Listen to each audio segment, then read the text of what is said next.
Isabel, welcome to BroadBand. Thank you so much for having me today. I'm so excited to be here. And I am so excited to have a conversation with you so our viewers and our listeners can get to learn a little bit about you as well as your business. So let's just jump right in as far as what is the name of your business and what do you do? Yeah, so the name of my business is Stripe Dog Creative, and I am a website designer, but because of my strategy background, I focus so much more than, just web design. What I really do is I help female solo entrepreneurs or entrepreneurs and sometimes nonprofits when they have a message that is super complicated and sometimes they even have trouble explaining it themselves. And I really help them disseminate it and streamline it into very clear messaging, very effective communication, and then putting that on the website in a way that's going to authentically and emotionally connect with their clients. I am a solopreneur. I know that pain, right? We're up here looking at the forest, okay? But really getting in and looking closely at the tree, if I got that analogy or metaphor correctly, is hard to do because we're like looking at all the things and being all the things. So to really laser in on your core message, that's quite a gift and craft to be able to help your clients with that. Yeah. What is your background? Like you mentioned, because of your background, what is your background?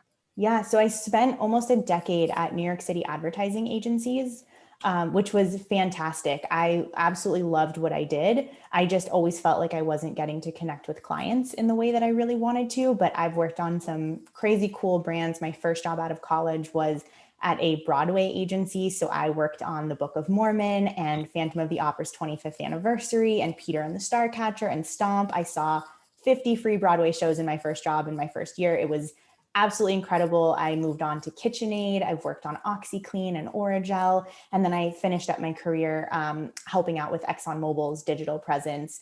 And that was kind of the turning point where, obviously it's a cool brand to have on your resume and they do big things, and having that kind of budget was amazing in terms of the opportunities. But that was really kind of the kicker that made me realize that I wanted to connect more with my clients and take on clients that I felt like were giving something back to the world in a certain way. Love that. Love that. Now there's quite a few people in the world who provide similar services as you do. What are, say, 3 things that make your particular offer special? Yeah, so I think the strategy portion is a big one. I know a lot of web designers can make it beautiful, and obviously that's important, and that's fantastic, but really focusing in on the strategy. So I, as I mentioned before, take a lot of time around really disseminating and streamlining that message. So that's the first thing that I do. The second thing that I really focus on is once we've gotten that message streamlined, really connecting emotionally and authentically with your ideal clientele. So that looks a lot like making sure that you're showing and not telling, making sure that you're painting a picture, making sure that when the client lands on your site, the best thing you can have them do is say, I feel like you're speaking directly to me. Like, I feel like you literally jumped inside my head and are writing exactly to me. And so that's something that I really work on with my clients. And then the third thing is also from a strategy perspective, really taking that journey into account. So when people land on your site, what's the first thing they're going to look for? What questions are they going to have? And how do we bring them through your site in a way that's going to make the most sense for them and kind of naturally take them through? So as soon as they think, I'd be curious about this, and they scroll down, that's your next section. Oh, nice. Yes, the whole visiting of the website and getting folks to stick around, right? Yes. That's key. Absolutely. And I think, obviously you want it to be beautiful, but I think, it needs to go so far beyond that, because there's all this data around bounce rates and people not really reading websites anymore and just skimming. And so it can be beautiful, but being beautiful is not going to retain them, and it's not going to cause them to reach out to you. They might have that initial reaction of like, this site is stunning, or, this service is kind of cool. But if you don't get them to stick around and deep dive in, then ultimately your goal of making money and turning this into a business isn't really happening. Okay, maybe you can't answer this because then it's, giving away the secret sauce. But like, what's one thing that would fall into that category that websites should have to encourage that to happen? Yeah, I mean, and I think it's definitely not giving anything away. I think there isn't kind of one thing, because it really depends on the business, but I would say the copy is so important just in terms of connecting emotionally and authentically. And so I think, authenticity, I guess I would say, if I had to narrow it down to being the most important, is really speaking in a conversational tone, in a colloquial tone. I always tell my clients, pretend like you're talking to your best friend or to your mom, and even step away from the computer if that helps you. Even call them if that helps you, and record the call, because you're going to talk so much more authentically than you're going to write. You're not going to second guess it. You're not going to have a chance to go back and edit it. And obviously not every and needs to be included in there, but just to kind of get people out of their head and help them really speak as though they were speaking to clients, because that's the appeal part, right? People buy based on emotion and not logic. And so the minute that you can get them feeling something, feeling excited, feeling curious, that's when you've won. Telling them about all your awards and kind of listing out your resume is not going to be what gets them to want to work with you. That's a very good point. And I think that translates to that reasoning when I do a lot of work with LinkedIn. That's like my place. And there's 20,000 different things you can do depending on who you talk with. But I'm also in the same camp, if you will, that the authenticity of who you are. It is not a digital resume. That's not what LinkedIn is. Absolutely. At least that's the camp that I'm in.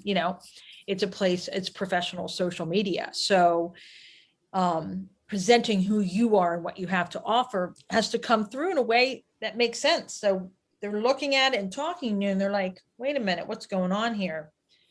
It's got to be matching up. So totally get what you're saying. Okay, we're going to do a little time travel. We're going to go back to your younger self. All right. And when we do, what kind of advice would the current Isabel share with the younger Isabel in that visit? Yeah. So it's interesting you asked this, because I've been thinking a lot about this lately, actually, as my business gets more successful. And I think one of the biggest things that I've learned in life, and I wish that I could go back and know this, but that's life, right? You have to learn as you do, is to not be afraid to fail. I think I had such a fear of failure. I was so afraid of what might happen, what could happen. I was so afraid of being judged, other people seeing me fail, and what are they going to think about it? And how am I going to face them every single day? And I think one of the biggest life lessons for me was, previously in a former life, I was a wedding planner, and I was terrible at it. It was awful. Like, I absolutely failed at that business. I try to reconcile that. I know now, and being a wedding planner. It was horrible. Like, I have the type A organizational skill for it, the emotional support, and the basically what I had to give of myself to be a part of it. Yeah. I'm so just blunt and straightforward. It just did not work for me. I'm not good at that. So career in therapy is gone. But the biggest thing I learned was just, it's okay to fail as long as you learn from it and you don't make the same mistakes twice. And so I think for me, that was the biggest thing, is it kind of gets easier as you do it, because you fail a lot when you're a solopreneur. And you can look at them, you can try to spin it as not failures or learnings or whatever. But I think if you're just open to learning something from it and improving upon it in the future, then it's not so scary to kind of jump off that cliff, if you will. Well, it's like learning to ride a bike, right? You're falling, hurt, but you got to get back up, right? Yep. And each time you fall, hopefully you learn a new technique or something that helps you not fall in the future. Exactly. I like that message. Okay, we're going to switch it up, and now we're going to go a little bit in the future. Let's go about 10 years into the future. What will your future self say to you when you bump into yourself? Yeah, I mean, I think not to take things so seriously, and not to be so worried what other people think. I think I've gotten over the failure part of it, but I am still, as I'm sure most people are, very concerned about what other people think and how other people are going to feel about something. And are people going to judge me about this? And can I do this? There's so much, imposter syndrome and analysis paralysis. And I think I've definitely gotten over the failure part, but I tend to do it behind closed doors a lot. And so I think just being more open to criticism even, and, being more open to just starting not to care. I mean, I think as I get older, it gets a little bit easier. I definitely, high school and middle school are the worst. And then as you get, a little bit older, you start to realize, like, no one notices me and it doesn't matter. So I think that would be my biggest advice, is just take things less seriously, have more fun, and don't worry so much about what other people think. Yeah, navigating criticism, I agree. That's a real tough one.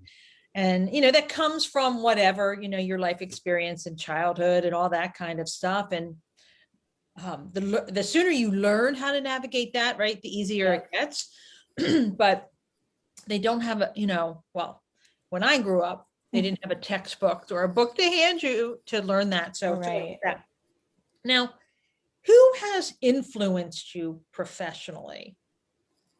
Yeah, so I have a lot of female entrepreneurs that I'm a big podcast person. I love kind of just multitasking. So I almost always have a podcast on while I'm working, unless I'm doing writing. And so Marie Forleo, I love her. I think her messaging is so positive. I love that she believes, anything is figure outable. That's kind of her little tagline. I think that's great. I have a coach right now that I'm working with who I absolutely adore. Her name is Courtney Shaw. She has a podcast as well. I'm in her kind of group coaching mastermind, and I think that's amazing. She's also super inspirational. Paige Brunton is a Squarespace designer specifically, and she really helped me launch my career through her courses and her messaging. And so that's great. And so those are kind of the female entrepreneurs that I look up to. And then, growing up, my dad owned his own business. And so I think that really showed me that you can actually like your job. You can actually go to work every day and enjoy what you do and carve out a niche for yourself. And, he owned an art gallery. He had it for 40 years. And to be able to do that and have that lifestyle and actually enjoy what you do and have it not feel like work was definitely a huge inspiration for me. Oh, that is nice. That's very nice. I recognize a few of those names, but also, having your dad as an influence. Many of the ladies that I interview on this show, there's a reference to family, some family or several family members having positive influence on them in building the life that they're wishing to build. What was the moment like, and hopefully you've had it, where you're like, you know what, I got this? Yeah, so I think I have one of those moments every single day, and then have the opposite moment every single day. I think that's just part of being an entrepreneur. I feel like 5 times a day, something amazing happens, which is great. And I get up and do a little dance or cheer for myself or excitedly go tell my husband so that we can celebrate together. And then 5 minutes later, I feel like things are crashing to the floor. And so I think that's just the nature of juggling a million things. But yeah, I mean, it happens all the time. Anytime I get a new client, anytime I'm excited about something new, anytime that I sign up for a new program that's going to teach me something, if I listen to a great podcast that's inspirational, and the highs are really high. And then of course, being an entrepreneur, the lows are really low too. Keeps it interesting, doesn't it? Yes. Yes. What kind of advice would you share with someone who's just entertaining the notion of becoming a solopreneur? Yeah, I mean, I think it really comes down to just what you want. I think that's really what keeps you motivated. I think, especially if you're going to be a solopreneur, especially if you're going to go out on your own, it requires so much confidence in yourself and so much perseverance. It's a tough journey. Like, I'm not going to lie, I failed at my first business, wedding planning. And I think you just have to keep in mind what you want. And so I think if you're somebody that really wants to have the freedom of a lifestyle in a certain way, or, doesn't like having a boss, or has an idea that you really want to pursue, if you can really keep that in mind, and that's something that is truly so important to you that nothing else matters, keep that in mind, and that'll keep you motivated. I think if you are, not 100% sure about it and you kind of just want to toy around with it, there's nothing wrong with that. But there's going to be so many ups and big downs that I think the stronger your reasoning is for that, the easier it's going to be to kind of keep your eye, on the end of the road and push through. Yeah, that makes sense. Your core belief, your foundation, what got you going, you're always going to need to hang your hat on that. Exactly. Going gets tough. What would you say was like one of the biggest surprises about being a business owner? I think how isolating it is, coming from the ad agency world. I had friends that I saw every single day. We'd text on the side, even if it was about work. We were constantly connected. We always had shared conversations. And I think especially as a solopreneur, I didn't realize how intense it was to have the decision-making be 100% on me. And so when you are literally standing at a crossroads and you're trying to make a decision about package pricing or what package to offer, whether to take on a client that you think might not be the right fit, no one can help you there. There's so many amazing women support groups. We met in one. It's fantastic. And other people can kind of understand what you're going through. But at the end of the day, it's your business 100%. And so you really need to be the one to make that decision. And I think that was definitely just the most surprising, is how isolating it feels and how scary it feels. And then especially with COVID, I feel like that's just amplified because we're not seeing people in person. We're not getting to hug people, have those like intimate chats over a cup of coffee at a coffee house. And so I think that was the hardest thing for me, and just kind of trying to find the right support groups, trying to find, other women who can understand what I'm going through has really helped. Yeah, I agree with you. Would you describe yourself as ambitious, and what does that mean to you? Yeah, I mean, 100%. I think that that's one of the most important things for being an entrepreneur, whether you want to call it ambition or perseverance or pushing through or even chutzpah. I think just having that will to constantly ask questions, find the answer, not take no for an answer. I mean, the amount of times that something hasn't worked and I just keep trying and trying and trying and trying and learning from the failures. And I think that's one of the most important things for an entrepreneur, is just being able to keep pushing through and know exactly what they want. I love that you use the word chutzpah. I love that word chutzpah. I love it too. Chutzpah. I love it. How do you navigate being wrong?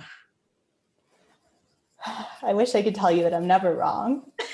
I think this was a big life lesson for me. I think it probably stemmed originally from my marriage, where I was obviously always right and had to learn the hard way that I'm not always right. Obviously, my track record is like in the 90s, right? But I think that was a tough lesson for me, is I think realizing that I could learn from being wrong, realizing that it was okay to be wrong, realizing that everyone wasn't going to judge me if I was wrong. I think that was a big thing for me, is just, especially as an entrepreneur, you get imposter syndrome, right? And so you're so worried, especially, when I was starting my wedding planning business, I was so worried someone was going to figure me out. Someone was going to realize that I was new to this and I didn't know what I was doing. And so it's very scary to be wrong when you're already not confident in what you're doing, because you think you're just one wrong answer away from your entire business crashing down around you. And so I think one, as you get more experience and you gain more confidence, it's a lot easier to be wrong. And I think just going back to, learning from those failures, that makes it a little bit easier. If instead of kind of framing it as you're wrong and that's it, point blank, you can learn something from it. You can turn it around in some way. You can improve upon it in the future. It made it a little easier, but I'm still not wrong very often. What has been the bravest thing that you've done, either personally or professionally? I think professionally, it would be when I turned this into a full-time business. I think that was one of the scariest things I ever did. My wedding business was a side hustle. So even though it was scary, I always could fall back on that agency job. And this originally started as a side hustle as well. So it was a lot less scary because I had a full-time job with a 401k and health benefits and all of that. And I think, I chose to take this full-time around the beginning of the pandemic, which may or may not have been the best idea, but I think I just felt like I just needed to go for it. And I just kind of needed a kick in the pants, and I just needed never to do going to it. be exactly a good time, It's right? There's never going to be a good time. Exactly. Right. Exactly. And so I think that was definitely kind of the bravest, scariest thing, but it also was one of the most exciting things that I've ever done. And I think one of the best decisions I've ever made in my life. There you go. That's a testament right there.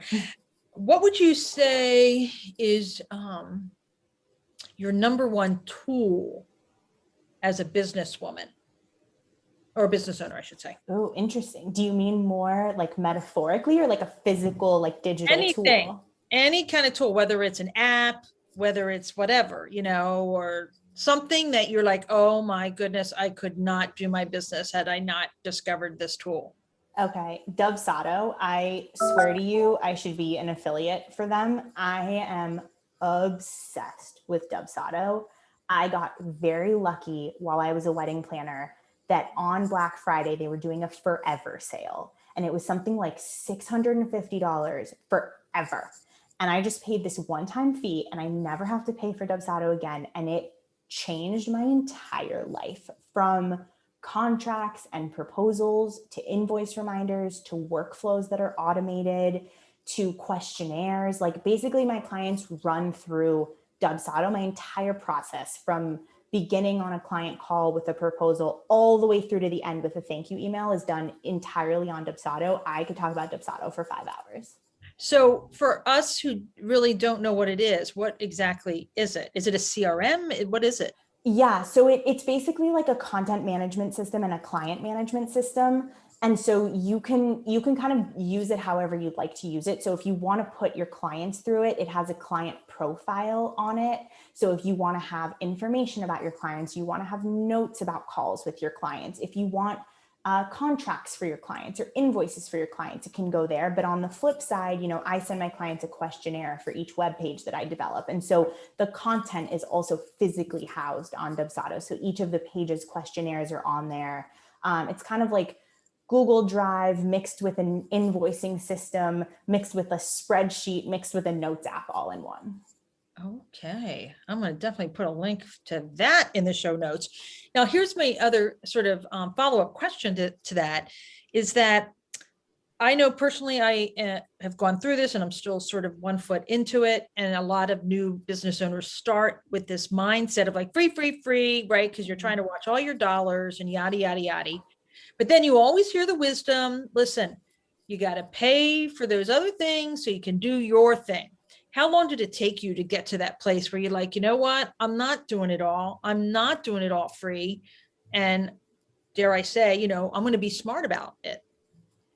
Yeah, so I think I did it pretty quickly because I had really heard that you have to spend money to make money. Mm-hmm. And because I started it as a side hustle, I was very lucky in the sense that I could kind of, the way that I looked at it was I was once told that it took 3 years for a business to be profitable. And so in my head, I kind of figured anything I make, I'm going to reinvest into the business.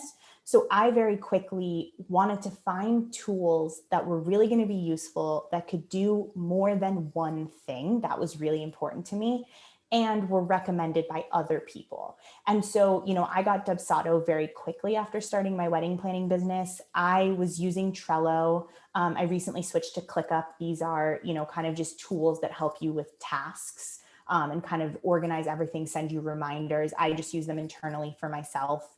I still do my accounting completely on my own. So, people have different ways of thinking about this. I think it just depends what really bothers you. So for me, I don't want to manage all of my clients' data, which is why Dubsado is amazing, but I don't mind spending, 1 month every Friday going through an Excel spreadsheet and putting expenses in. But I know there are people that will feel totally opposite, and that's fine. But I just wanted to be really smart about it. I think time is a big thing for me. So if there were things that could save me huge amounts of time is invaluable. It depletes. You can't get more of it back. Whereas money, obviously it's difficult, but you can always make more money. You can't create more time. So I was really looking for things that saved me time. That's a good answer. Okay. Thank you. I'm going to add that as a standing question to my list. What is your personal or professional vision? Where do you want to see yourself in some point down the pike? Yeah, this is a great question too, because I've been thinking a lot about this as I've been working with Courtney Shaw, who I mentioned, and kind of doing her program. I love helping new business owners. It's one of my favorite things to do. Unfortunately, as you grow in business, new business owners don't always have the budget to hire you. And that's something that really makes me sad. Like, I genuinely love helping new business owners. And so what I'm currently working on is up-leveling my one-to-one service in a way that I can work more closely one-to-one with established business owners and take on kind of fewer clients in that respect and clients that really match with me, but then creating a course for new business owners that's really going to hold their hand through creating their first website. And so it's going to go through everything from learning Squarespace, which is the platform that I really like, and I think it's very user-friendly, to creating copy. So it'll walk them through page by page, how to emotionally connect, how to be strategic, how to think through your client's consumer journey. It'll take them through just some very basic design elements, tips for writing your copy, tips for getting the right photos. But I really want to be able to help those new business owners. And lately, I've just been thinking about how I haven't been able to help as many of them. And I really want to change that. I love that. That sounds like a fantastic offer. Can't wait. Yeah, I'm excited. It'll be a while to set up the course, maybe Yeah. a year from now, but that's kind of the long-term vision. Excellent. Excellent. So I have one final question for you, which is Yeah. actually a series of questions. Are you ready? I'm ready. Okay. How did your business get its name? Ooh, I love this question. So I started this as a side hustle, as I mentioned, and I was so nervous because it probably wasn't allowed with all of my non-competes, to be honest, that my bosses or my coworkers were going to figure out that I was doing this. And so I knew I needed a name that was not my own name. And I was sitting at home one Saturday, I can literally picture the moment, on our Upper East Side apartment in Manhattan. And we had just adopted our first rescue dog, Toby. And she has this white stripe down her back and these little white edges to her paws. And I was just sitting there trying to go through names in my head that weren't related to me. And I just looked at her all of a sudden and I was like, Stripe Dog. And so that's how the name came to be. I used to be Stripe Dog Marketing because I used to offer all the things. Now I focus mostly on website design. So I rebranded it Stripe Dog Creative, but that is how Stripe Dog Creative was born. I love that story. Love that story. What is your favorite flower? I'm actually not a flower person. I know. My husband knows this about me. I loathe flowers. Okay, hold on. I'm writing this down. Doesn't like, loathes. I think Loathes flowers. I genuinely hate flowers. What happened there? Is there a story? No, I wish there was. I just feel like they always die. Always. They smell horrible. I have terrible seasonal allergies. So every time I get flowers in the house, I'm literally tears streaming down my face from allergies, sneezing constantly. And then the thing dies. What a waste of money. I am our wedding had only fake flowers. I'm probably the only bride in history that didn't have a single real flower at her wedding. Okay. You are funny. I did not know this. Listeners, viewers, I have talked to this woman several times and I had no idea she had such an adverse reaction to floral because my website's covered with flowers. I know. So I like digital flowers. They don't die. They don't smell bad. Though I might have a little sensory option, press here and then something shoots out of your computer. No. Oh, I like that. Yeah, I'm never going to do that. Okay. Coffee or tea? So that depends on the time of day. I love both. I am a big drinker of both. I like to start with usually iced coffee in the morning. And then by the time we get to nighttime, I really like ginger tea. Nice. Tahiti or Paris? So I'm not a huge fan of Paris, which I know is kind of controversial. It is beautiful. I've been a few times. I don't really feel the need to go back. It is stunning, but I have never been to Tahiti and would love to go to Tahiti. So that would definitely be my choice. All right. I get that. I'm not going to judge. Okay. Are you an intention setter or a goal getter? Definitely a goal getter. I am so type A and intense. I've definitely been told that I need to tone down the intensity. And so intentions to me are useless. And I'm working on being kinder, but for me, you either get it done with an action or it doesn't count. Wow, you are a tough broad. I love it. It's great. Just bring it. Bring yourself. Yep. Bring it. Okay. Do you have a favorite quote you can share with us? Yes. Oh my God. I think about this quote every day. It's written above my desk right now. Whether you think you can or can't, you're right, by Henry Ford. And I feel like every single time I think I can't do something, I doubt myself, I'm scared of something, I literally always think about that quote and think, I can do it and I'm going to do it. It's like the little steam engine that could from the children's book. Like, I am going to do it. It's going to happen. There are no ifs, ands, or buts. It's just going to happen. And I feel like that quote literally inspires me every day. Isabel, thank you so much. This has been a great conversation. And as I shared, we've talked so many times, but I learned some new stuff about you. So thank you. Thank you so much for having me. This was so fun.